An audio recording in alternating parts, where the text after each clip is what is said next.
your zone of genius is something that you can do at 3 o'clock in the morning. If someone woke you up and you were completely intoxicated and you didn't know where you were, you didn't know what was going on, you could still do it.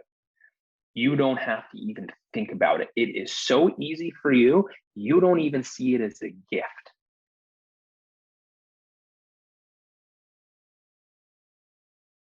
Welcome, everybody. Today, I'm excited to have Mitch Creasey with us, and we're going to talk about the idea and the implementation of how you can stop chasing and start having. Mitch helps business leaders actually enjoy what they've built. Thanks so much for joining us today, Mitch. Hi, Wade. Thank you so much for having me. It's a pleasure to be here. Awesome. So I really enjoyed our pre-interview, a lot of stuff we talked about. And what I wanted to first do is just maybe let you share with us a little bit about what you got you into this work and a little bit about what do people usually come to you for? Like, what's that situation that a person's coming to you and saying, okay, Mitch, I need your help. And where does that usually lead? So we'll go in reverse order. So the people that reach out to me that I usually work with are people that have climbed the ladder or almost climbed the ladder, and they get to a point where they're like, well, okay, cool. Now what? This is it? Like, this is what I was doing all that stuff for, huh? And like, it's good. Life's good. I have everything that I thought I wanted. Like I had one client who started in a mailroom, and now that they're a VP of a national bank. And if you had asked them 15 years ago, this is where you'd be, they'd be like, hell yes, that is exactly where I want to be. Now that they've been there for about 5 years, they're looking around, they're like, oh, same different diaper. Interesting. Okay, now what? And so when people come to me, they're coming because they realize there's this hole. I have everything that I set out to get, yet I don't feel any different. What do we do about that? So I help them essentially fill that hole so that the work doesn't necessarily have to change, but it becomes a lot more fulfilling because they themselves are in a place of wholeness now. So at home, in their relationships with their kids, with their spouses, with themselves primarily, they're able to simply just sit and feel like they've won the lottery for no reason whatsoever. So now going into the office, the stuff that used to drive them crazy or the stuff that they used to push on to fill that hole, they're allowed to let it go now. They're allowed to release it because they themselves are already full. So that's who I help generally. How I got into this is a great question because I ask myself that all the time. And the answer I given in the past, which is still very relevant, my father was CFO of a publicly traded multinational company. And when I was in university, he collapsed in office of a panic attack. And my dad, super strong guy, he represented Team Canada. I live in Toronto. He represented Team Canada as a duathlete. He has one knee, and he's run all the major marathons. Like, he's a very good amateur athlete. He's a tough dude. He's very generous, very kind, very loving, but he's a tough dude. I got it. I'm fine. And I see that in a lot of clients as well, right? With the higher we get, and Wade, I know you know this, the higher we get, the more it's like, okay, well, I just put my head down a little bit deeper, put my head a little bit deeper and keep going. So he very much has that personality.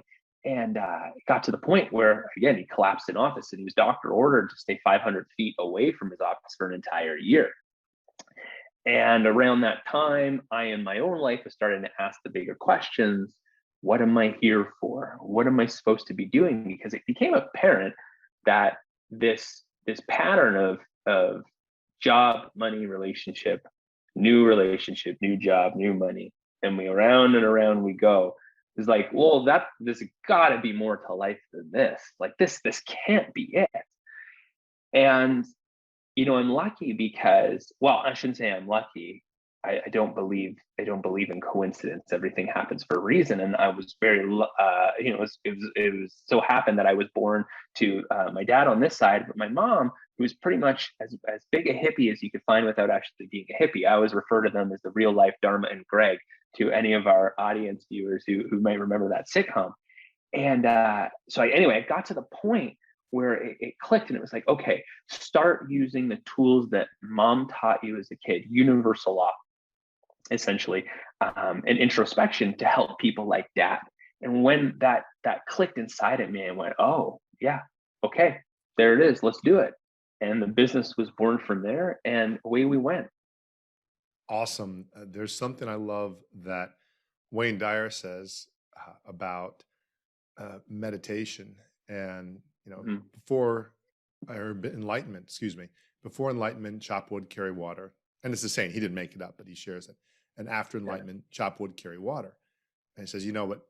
So what's different? He says, well, after enlightenment, you're going to be so happy chopping that wood and carrying that water.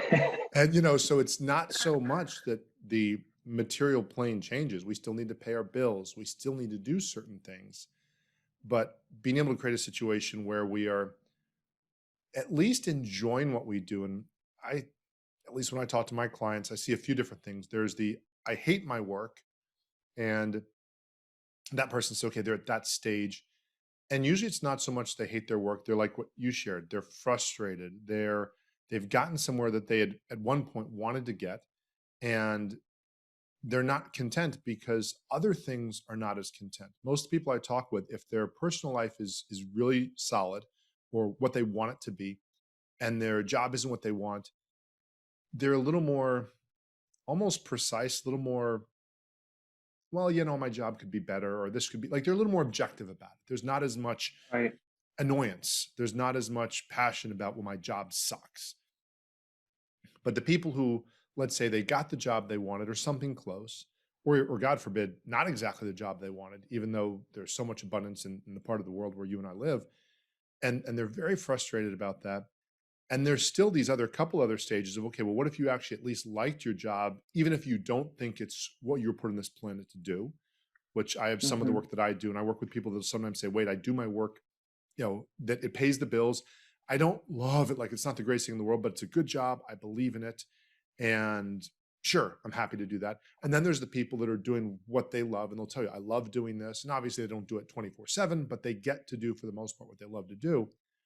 When you talk with the person that is trying to get from that sense of dissatisfaction, whether it's with the job or with life, or as you and I know, very often it's some mix of the two, but they've maybe Hmm. pointed at one, not the other.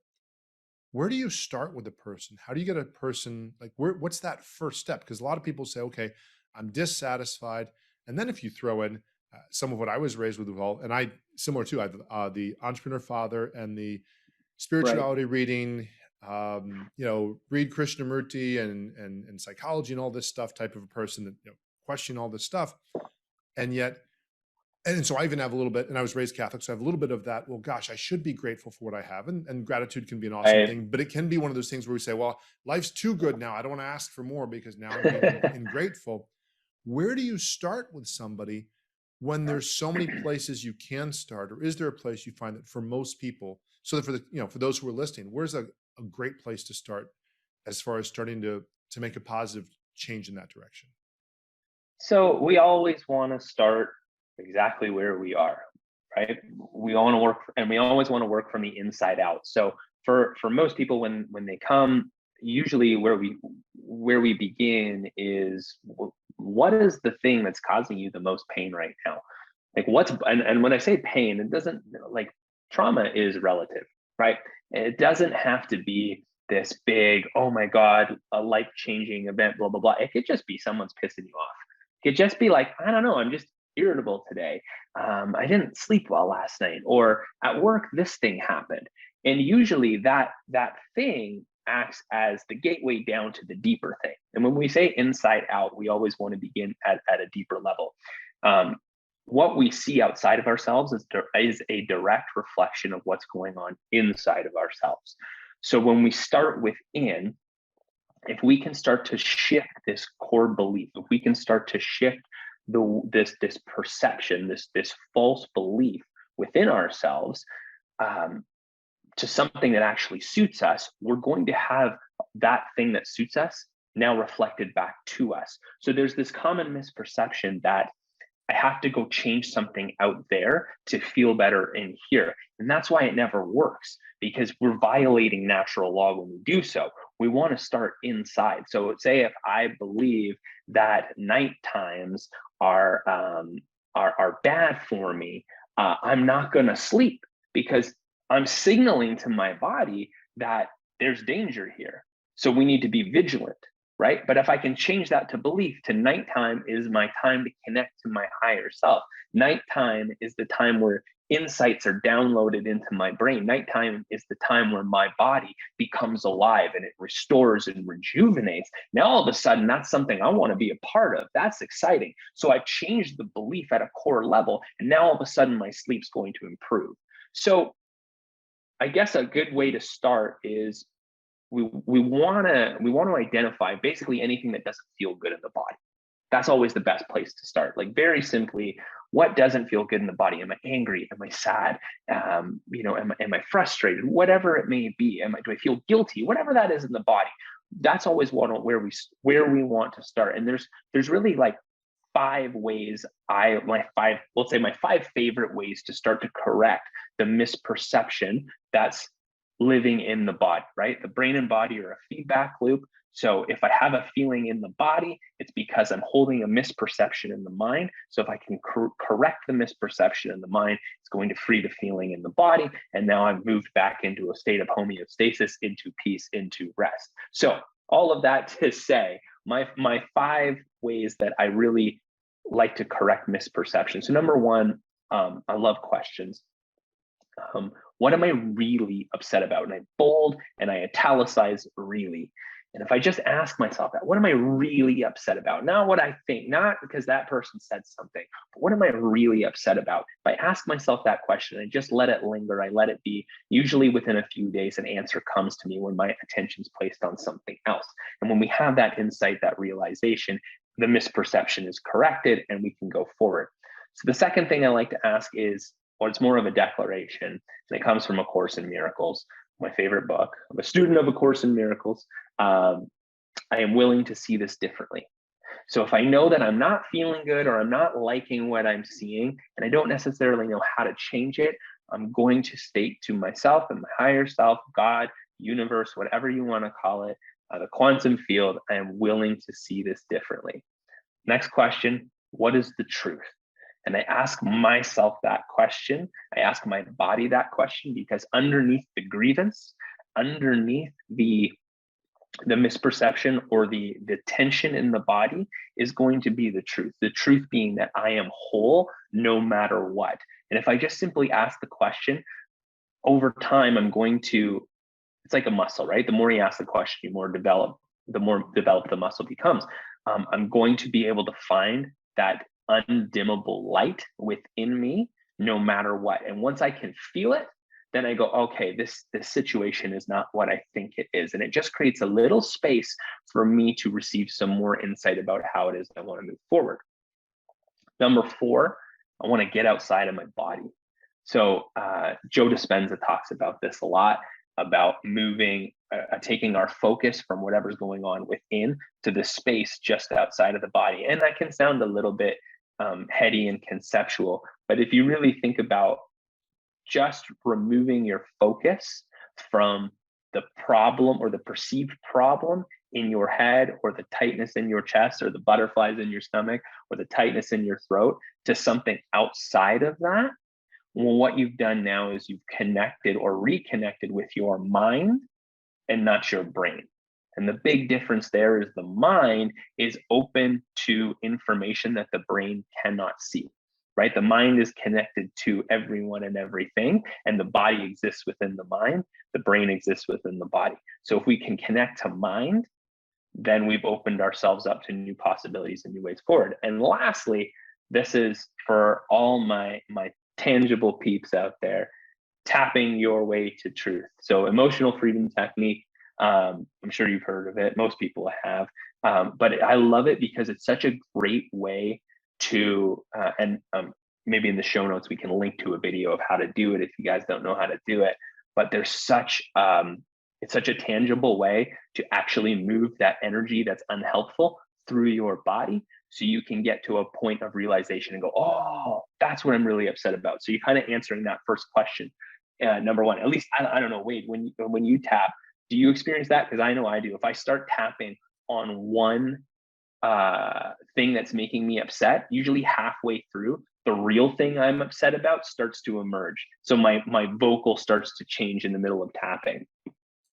Cool. Thank you. So yeah, so one of the things that I know I speak with people about sometimes in a similar way to what you're talking about, that my people that are more left-brained will grasp, is the idea of inside out. I'll usually talk about, for example, let's say it's a business owner and they've Mhm. got 5 to 10 people that work for them, with them, whatever we want to call that.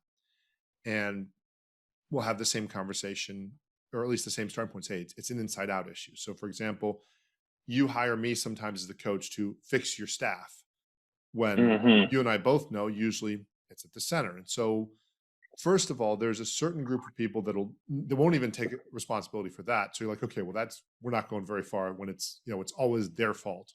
Okay. Right. So that's like, it's like sports, the guy or the gal that takes credit when their team wins, but when their team loses, it had nothing to do with them. There's a I've certain, had clients, yeah, I've had clients where I've spent, like, it's taken a year to get to that point where to actually drop that, like, oh wait, no, hold on, I have a part in this. So yes, I feel you. yeah. So Continue. no. And so there's that. So a lot of people, if we talk about that concept, they'd say, okay, Wade, yeah, I get the idea that if I'm the leader, and if I have I have the greatest, what do you want to call it, veto power, decision making power.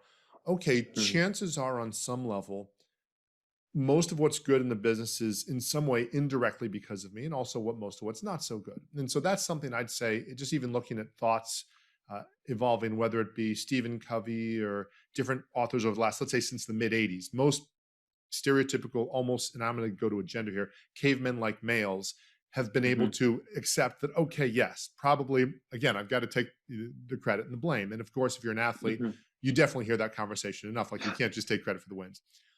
And then Right. when people go a step further, you say, okay, so it's inside outside. But then when you go that next step to where you're at, where you say, so what's going on in your brain is either attracting things, synchronicity, coincidences, things coming that way. People say, but okay, but wait, now hold on. How do I affect the fact that, for example, my team member is constantly late? Or how do I affect that the market's doing this? Or how do I affect these things that seem to be out of my control? And most will accept the idea of, okay, well, sort of the serenity prayer answer. Let's focus on what we can Mhm. control and let's not worry about Mhm. what we can't control. How do you Mhm. help somebody start to understand the part that is more new age psychology? It's more woo woo, according to some people, however you want to word it, where we start getting to the things that I happen to believe in, as you do, that there are things that just because we can't see it doesn't mean it's not real. There's Wi-Fi waves going around right now. There's Right. radio waves. Right. Right. They're Right. there. It's Right. fact that they're there. I Mhm. can't see them doesn't mean they're not there. How do you help people start considering more of that?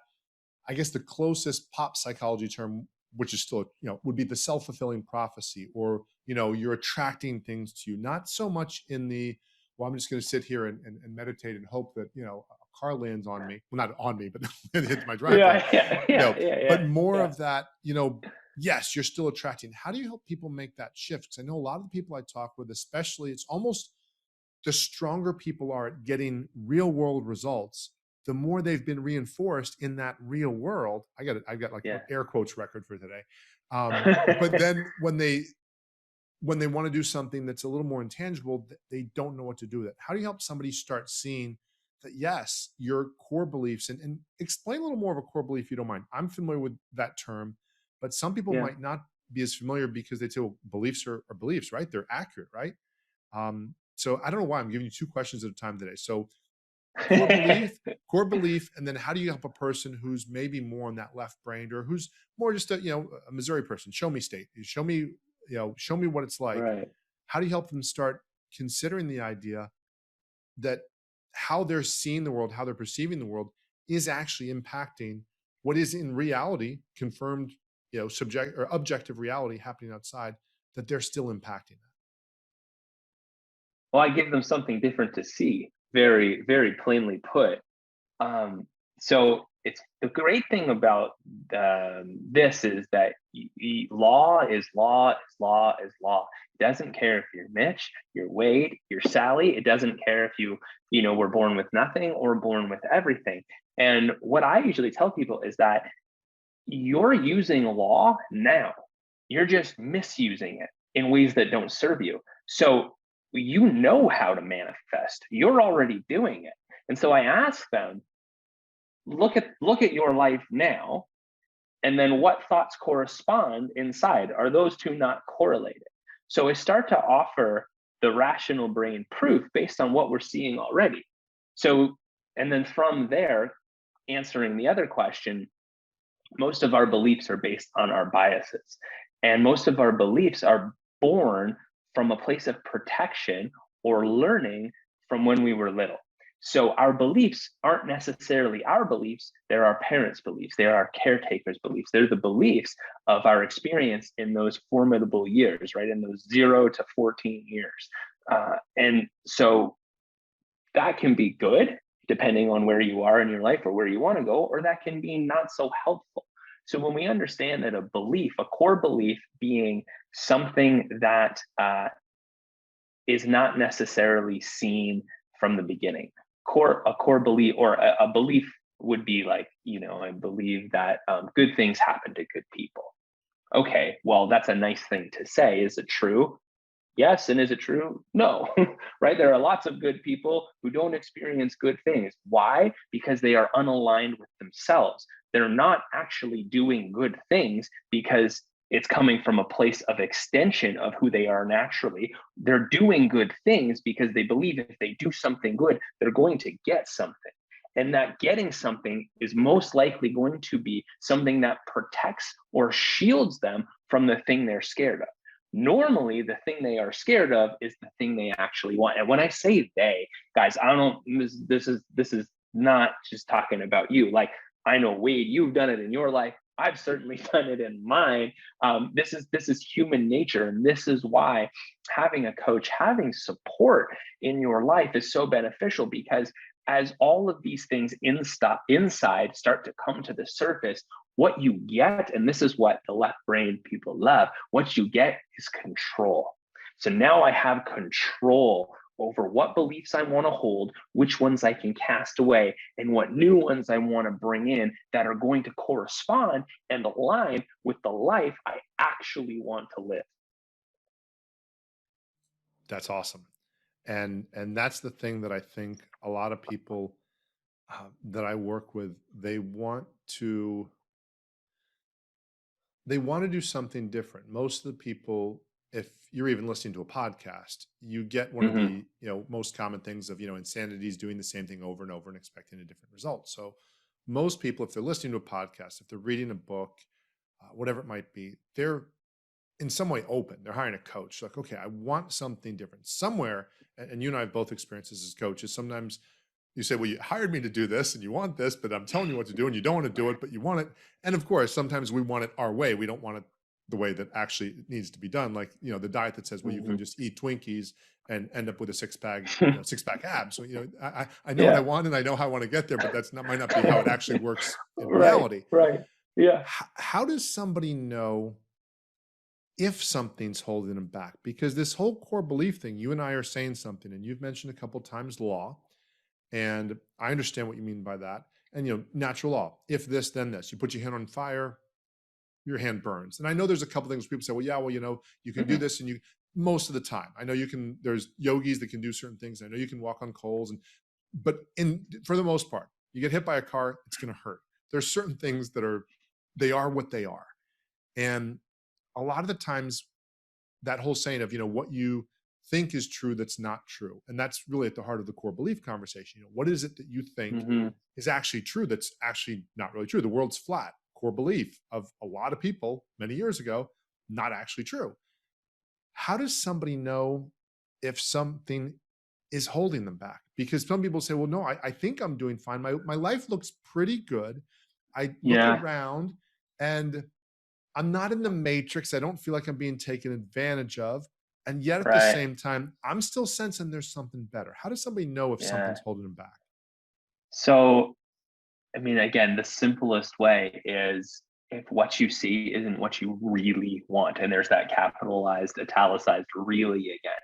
So I can have the house, I can have the cars, I can have the family, and I can have the job. but is that what you really, really, really want? And a lot of times when we're coming up, when we're growing, we're told, and like, I mean, I'm a parent, you're a parent, we try our best with the tools that we have. And this is not throwing anyone's parents under the bus, because again, they did the best they could with what they had. It's not their fault. But we get told very early on via sometimes verbalized, sometimes it's just action, that what we really want isn't right. So what we do is we take what we really want and we repackage it in the most socially acceptable format, right? So if you're, you have the house and you stand on the curb and you look at the house, great house. Do I want this house? I don't not want this house, but my wife or my husband, they really wanted this house. Okay, well, there you go. What did you really want? So we get so used to what should be, in essence, and where there's tons of room for a win-win, we get used to a win-loss or a loss-loss. And the more win-losses or loss-losses that we experience, where, we say, as you mentioned earlier, like, oh, it could be much worse. I should be grateful for this. All we're doing is turning our back on our own, I was saying our own desires, but our own, the intuitive blueprint that was given to us to experience life at the highest level possible. When we settle for a win-loss or a loss-loss, and they're hidden, right? Like, as I said, no one's going to say, oh, terrible house, you must be hurting, right? They're going to be like, great place. And you go, yeah, this is a great place. But is it the place you wanted? No, it's not. So you know what? It's funny. I was talking last week to a publicist friend of mine, and I was saying that, I was like, I think I want my own show. And she was like, okay, great. And, what does that look like? Blah, blah, blah. And it came out that I don't actually want my own show. It sounds like a lot of work that I don't want to do. But what I want is my own segment on a show that already exists. That is totally acceptable. But that ownership of getting clear on what it is I actually wanted, it puts it in such a light that it becomes acceptable, because now I know where I'm going, right? It's not always, I always say it's like, when you're, when you're in school and they say, like, okay, here are the 5 jobs you can do if you want to make money. You can be a lawyer, you can be a doctor, you can be a professional athlete, 3 jobs, right? So when you're a kid, you're like, okay, one of those 3. So it's either those 3 or like garbage man. My cousin's garbage man. It's a great job. It's not anything to do with that, but you understand what I'm saying, right? Like, we only think it's just, it's this or that. It's not. It's about tapping into you and understanding there's a blueprint in you for your highest and best. And when you live at that, again, what's outside is reflecting back what's inside. So if I'm living at my highest and best, all of a sudden, everybody in my camp, in their circle, they're getting the best of me, and it's going to open them to opportunities to their highest and best. Absolutely. And one of the things I remember when we first had children, for the first 6 years, roughly, I stopped playing beach volleyball. I love beach volleyball. That's my Right, thing. exactly. And I thought, I'm being a great dad. I'm putting so much Yeah. time and effort into this. And meanwhile, I was putting all this pressure on all of my emotional, psychological, relationship needs to be met by my wife and this little being that can't talk yet and just pees and poops and eats. So Yeah. really, I mean, Right. but so looking back, it's very easy to see that it wasn't a great idea. Done out of love, done out of the, a very pure intention, but an inaccurate, faulty core belief or inaccurate belief. Mm-hmm, mm-hmm, mm-hmm. So now when we go into this, and I think this is the tougher part is, so I know something's holding me back, or again, just something's not as good as it can be. And I've always loved the term divine discontent, in the sense of sometimes you have discontent that is divinely there. Like, as humans, we want to do better. We want to grow. It's not, well, damn it, why didn't I get this? And I'm throwing a tantrum. It's no, I've Yeah. gotten to this next level and I'm ready for it. It's this next sort of, hey, what could be Mm-hmm. next? It's expansive.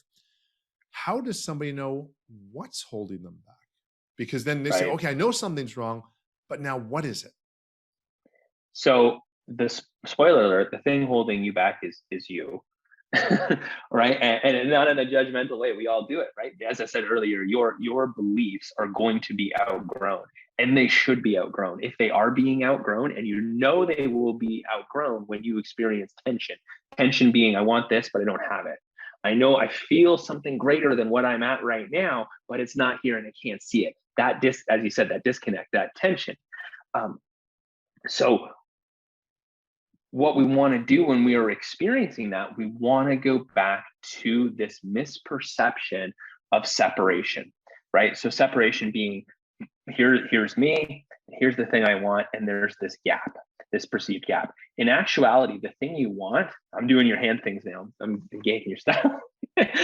This thing you want is part of your blueprint. It's as close to you as your own breath. It's only the belief that says it's over there. And if we follow that belief, we're going to chase it over here. And we're just looking in a place where it's not actually existing, right? It's right here. So I'm going to correct that misperception, that separation, going back to, as I said earlier, all of those questions, those different types of questions. I'm going to look within, and the basic way I love this, and there's so many different iterations of it out there, but like kind of a 3-step formula, right? What is the belief? What belief am I holding in place? So like just using the television show example, right? So say if I did want my own show, or for anybody like, I want my own show. I'm an expert in my field, and I want my own show, or my article, or my own business, whatever. So here I am, and here's the thing. And the belief says that I have to do this for this long before I can get that. Or I have to have this income before I can experience that. Or the list goes on and on and on and on. So if we say that's the belief, next thing we want to do is essentially bust that belief. So we want to ask ourselves, is this ultimately true? Is this universally true? Universally true meaning, is this true for every being walking the planet? The answer 99.99999% of the time is going to be no, it's not. Okay, so then I know it's just something I'm holding. And then I'm going to ask myself, step 3, what is a better belief? What is a better belief? And here's the crux, and I think this is where people go wrong, is they'll just make some shit up that doesn't actually resonate, and it is not actually universally true. So this is where you want to tie back into universal truth. So, what is the better belief? A better belief is I am worthy of all of my heart's desires, let's say, because at a core level, you are fundamental. You were given everything. There is nothing that is not you. There is nothing that is not a part of you. It's only your willingness to step in that direction, or your unwillingness to step in that direction, that's keeping it from you and upholding this illusion of separation, right? So when I bust that belief, is this ultimately true? No. I'm going to ask myself, what is a better belief? But I want to tie it into something that is universally true, meaning that it is for everyone. Because when I do, I shift into my wholeness. And in my wholeness is where my complete power lies, in which all change is possible. Very cool. Very cool. Yeah. And one of the things that I think, and that's the whole, when people say law and universal law, I really like the way you worded it very simply. Is it true for everybody? Again, fire burning your hands, that sort of stuff, to where Right. it's possible that there's a few exceptions, but for the most part is yay or is it nay? So you and I talked about something that I think was a really interesting conversation, the difference between a zone of passion and a zone of genius. Right. And of all the things we talked about, I thought this was one of the things that I think a lot of people get caught up in, because there's this idea that, do what you love and the money will follow. And I think a lot of people get caught up that it has to be that you do what you love, that you're passionate about, that you feel called to be doing. And in my experience as a parent, I feel called to raise children. I don't make money for doing that. I feel called to coach kids in youth sports. I don't make money doing that. And the call to do it is as strong as anything I have. And then I also have other things that I feel called to do that I do make money in. And then I have things that I don't feel called to do, but I'm good at them. And in fact, there's a couple things the software business I have. By a lot of people's standard, I'm somewhere in that high, caliber genius area, and I'm not necessarily passionate about, which is also kind of interesting. So I'm good at certain things. Yeah. How do you help a person navigate that conversation? Number one, and what expectations, and realistic is such an interesting and sometimes dangerous word, Isn't but it? Yeah. because then you say, oh well, if it's realistic, if I can't prove it, because there's so many different things. Right. But Right. from a standpoint of expectation, where okay, I'm going to call unreasonable the idea that I decide I like playing video games, therefore I'm going to play video games all day, therefore I'm going to make $1 million a year, which Hmm. is very different than there are a small number of people making $1 million a year playing video games, but they also did some work. They've gotten good at video games. And so even though somebody might say, well, video games are just toys, these people did something like any other craft, like any other something that at least then took it into some sort of reality. How do we Right. take that concept of what I'm passionate about? How is it different from what I'm genius about? And how do you reconcile those two in a way that still allows us to live a life where we pay bills and do things that are still natural, or not natural, needed in the Right. everyday world? Right. Such a good question. And the easiest way that I can describe it. Well, first of all, there's a great book called The Big Leap by Dr. Gay Hendricks that I totally recommend, that goes in depth with.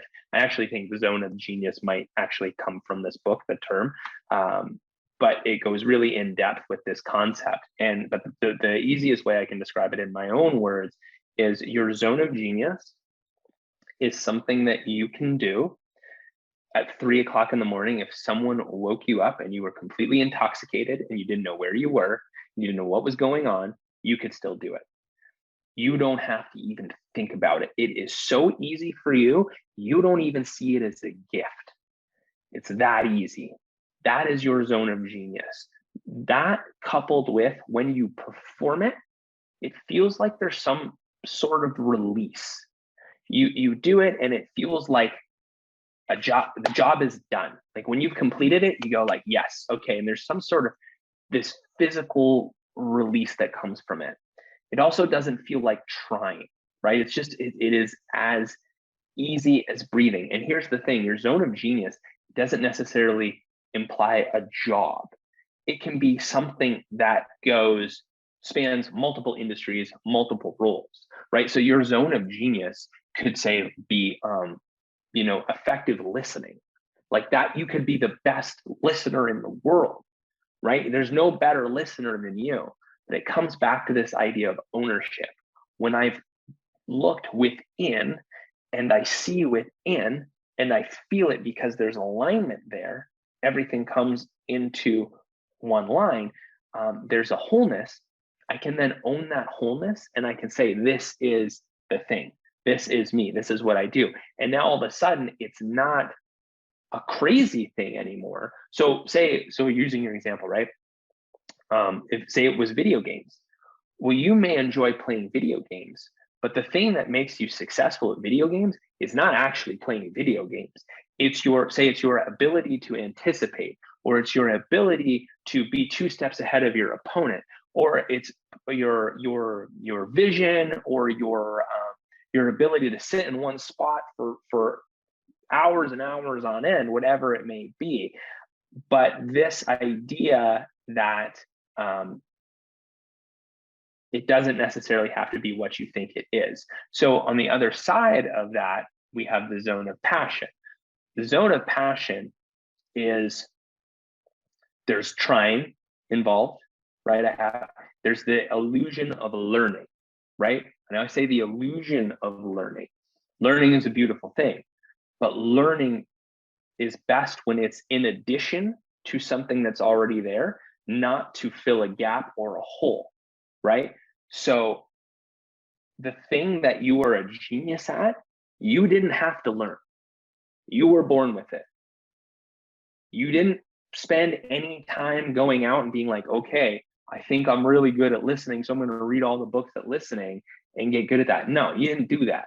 it just makes sense. And I always come back to, remember that scene in Good Will Hunting where Matt Damon says to Minnie Driver when she asks him about math, and he's like, Beethoven, when he saw the keys, he could just play.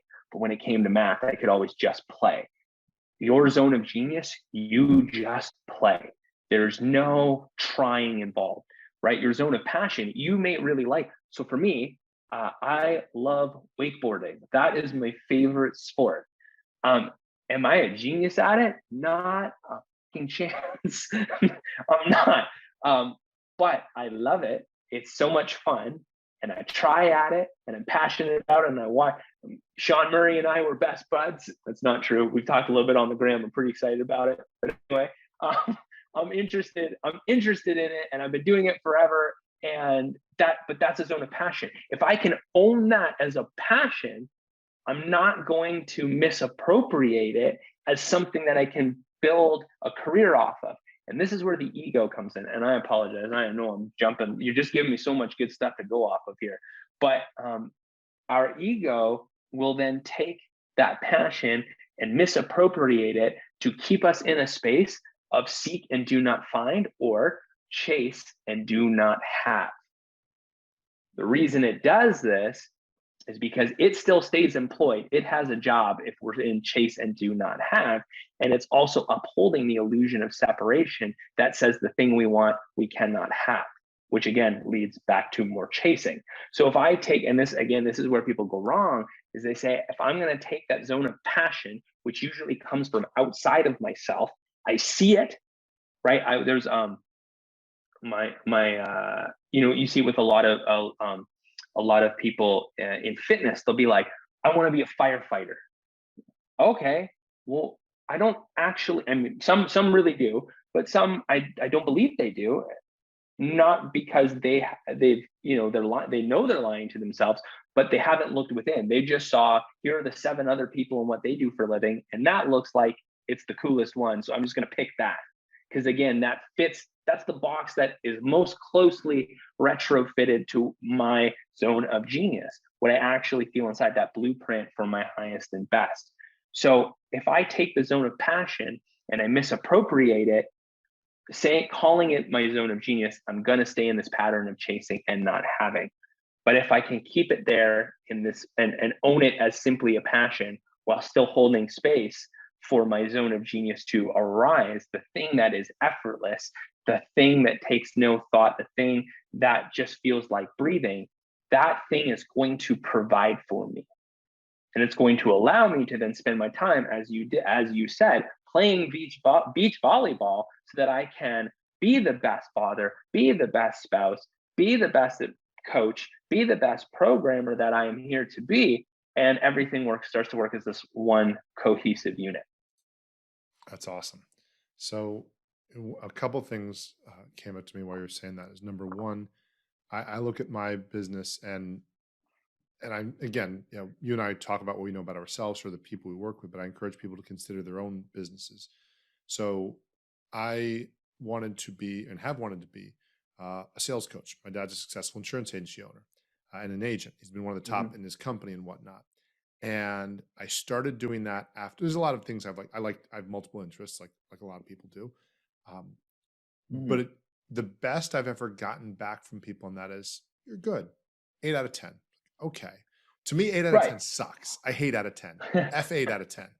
But it would keep coming back, like, you're good. You're really good. Like you're really good. Like, we can be friends now. It was like, no, that's like, and then in the middle of all that, when I started this company and had a couple of different things, somebody asked me to do an Excel thing to help them compensate their team members.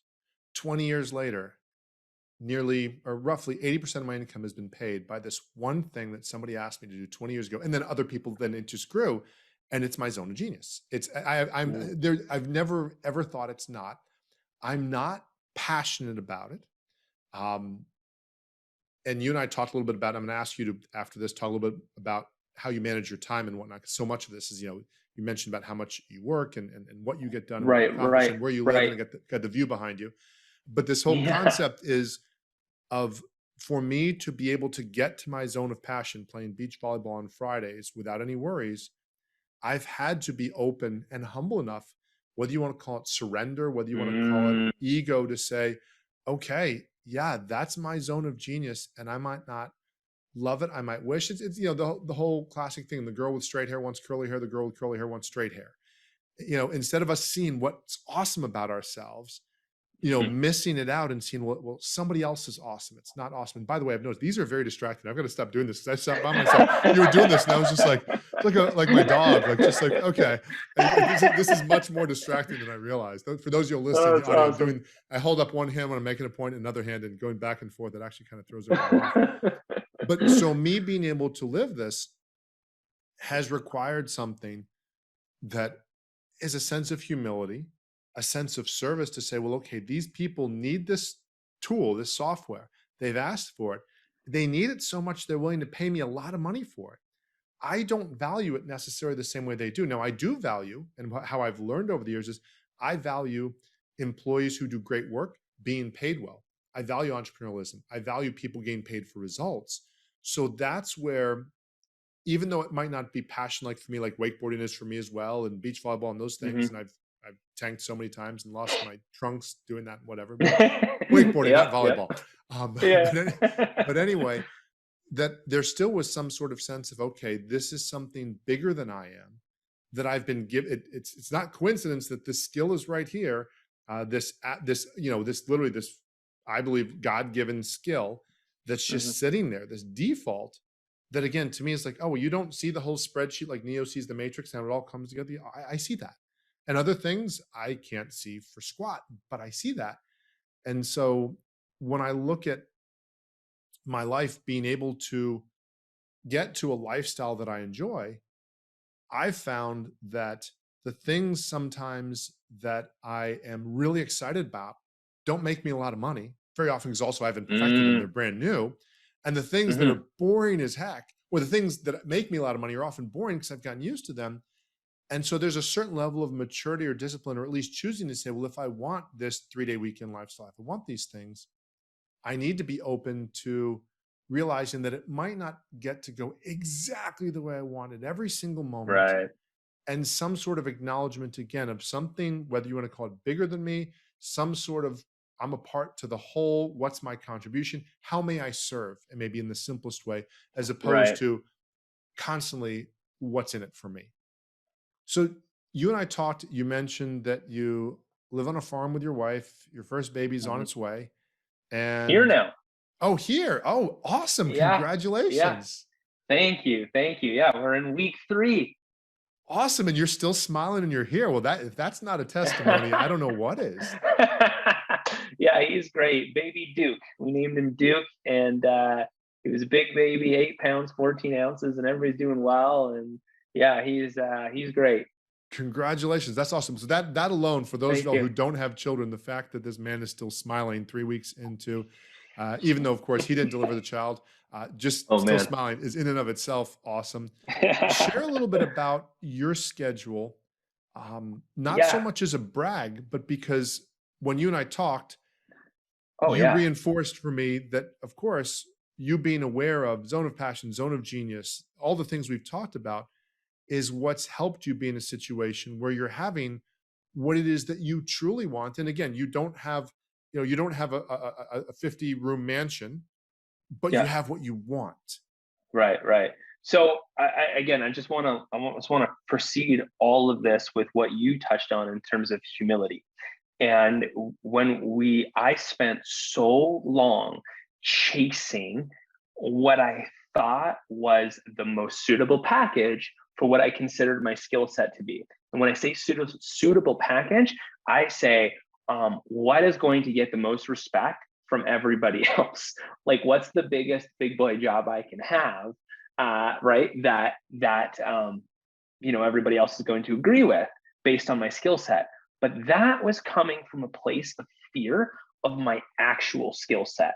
I was terrified, like, wait, terrified of being who I was, to go on podcasts and television and sit in boardrooms with clients and talk about universal law, to talk about God, to talk about energy, I was like, how is that possible? Because again, all I knew was growing up with my dad.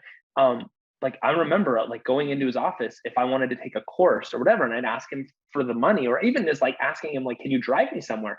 I would have, and not to him, he was the most generous man. He always said yes, but I felt like I had to build up a case to get what I wanted. So I was always protecting myself from my own desires, always. So it took, and A Course in Miracles states this very cleanly at the beginning. This is a journey. The inner journey is a journey that everyone is going to take. The only question is just a matter of when.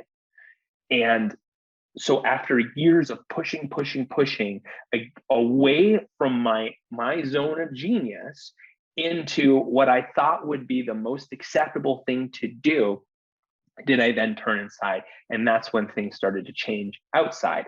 So when I left, so I've always been a coach. I remember being little, like when I was 8 or 9 years old, I started a football team on our street. We marched everybody to the store. We bought t-shirts, we got our markers out, and we drew a uniform. I did that so I could coach. I then coached CrossFit for like 12 years.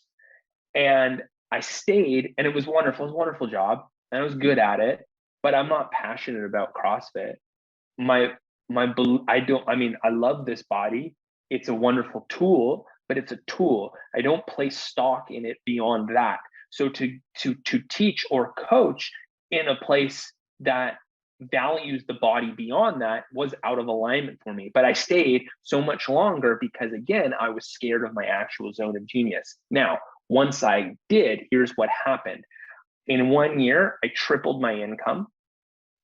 In 1 year, I went from, I guess, working in a gym. So I forget what, I didn't work a lot, but my schedule was what it was. Now I work anywhere from 15 to 90 minutes a day. And 90 minutes a day is a busy day. That is a huge day. 15 minutes to 90 minutes a day. That's it. I spend the rest of my time by choice, most of it in solitude out here on the farm, as you see, because that's where I feel my connection. And with my job, here's something funny. I'll share the story with you. I remember when I was little, and this is just how much our beliefs, our core beliefs get shaped by our parents and our experiences when we're little. And I remember I was in the car with my dad, and I think in the early 90s, and David Letterman just signed a new contract for, I think he was on the Tonight Show. He just signed a new contract for whatever it was. And they announced it on the radio, and my dad lost his mind. He's like, this guy gets paid that much, and all he does is just talk. What do I do for a living? I just talk. That is all I do. People message me, and I send them a voice response. That's it. That's what I do. But when I saw that infuriate my source of safety at the time, what am I going to do? Not that. Right? So I blocked that off. It's only after going within and working through and changing those core beliefs that I actually allow myself to align with that blueprint for my highest and best that had been there all along. And once I did, all of the things I was trying to get started to come to me. Now, that being said, there are still more things I want to do, but now I have a process. Now I have a blueprint. I understand the manifestation game a little bit more. I understand myself more, and I understand, because I've been through it, I understand when I'm operating from a place of love or a place of truth, and I understanding when I'm operating from a place of fear, of protection, or straight from my ego. It's all one and the same. And I know that when I operate from my ego, I'm just going to chase and not have. And I still do this every day. I still do it, but I recognize it so much quicker. I'm able to move myself back to this place of love, this place of rest, this place of having. Because again, as we said at the beginning, what is inside is going to be reflected back to me outside. So if I'm occupying a place of having within, it's only a matter of time before the having is reflected without. That's how I start to get the 3-day weekend. That's how I start to get the job that I actually want. That's how I start to get my people to come in on time. That's how I get them to start listening to the directions I say. When I listen to myself, it's going to be reflected back to me. They are going to listen as well, right? When I am giving myself what I need, the people around me are going to feel empowered to give themselves what they need. It might not look like what I set out for it to look like, as you said earlier, rarely does it, but we're going to end up in the same place in the end, which is the result we always wanted to get. Awesome. Wow, there's so much. Like I told you, I knew we'd be talking for a while. There's so many things I've picked up. By the way, thank you for the session. I've picked up quite a few things, and you and I, and I've read a lot of what you've read, but even there's a lot of stuff you've done that's helped very much. So thank you for that. So My where pleasure. can people find out more about your work if they'd like to stop chasing and start having? So the easiest place is at Coach Mitchell Creasey on Instagram. I'm also on LinkedIn, just Mitchell Creasey, 2 L's in Mitchell. My website is mitchellcreasey.com. There's not much on there. It's pretty much just a landing page, but still, it's a great, you can get at me there as well. Mitch at mitchellcreasey.com is my email. And I'm happy to have a chat. Awesome. Yeah. And we'll put all those links in there. And so I just end by saying this, there's so much in the conversation of human growth that it seems like we're finally starting to incorporate body, heart, mind, spirit, not just, body, heart, mind or body, Right, mind. right. Mhm. And for those people who are listening, I'm 49. I've been listening to different things. Again, like you, blessed to have parents that have helped me kind of uh, in some way tap on all of the dimensions of those 4 dimensions. I just invite people to consider if you're not in some way connecting with all these dimensions, you're just missing out. So whether you want to call it Mhm. God, spirit, universe, this, that, and I don't talk a lot about this a lot on this particular show because it's focused on 3-day weekend, but you find people sometimes that, whether you want to call it inspiration or your muse or confidence or self-fulfilling prophecy, a lot of it's just something, just acknowledging that there's something going on that we can't fully guarantee. And so if you're a person, whether it's you look at, Mitch's work or you just start reading or just open your mind to the idea that there's something you're hoping is going to change that hasn't, that maybe it's lying in, maybe it's lying in another dimension of your life, not in the areas that you've already mastered. So Mm. thank you so much for sharing your work with us today, Mitch. And for everybody listening, as always, look forward to helping you help more people and make more money in less time, do what you do best so you can better enjoy your family, your friends, and your life. Thanks for listening.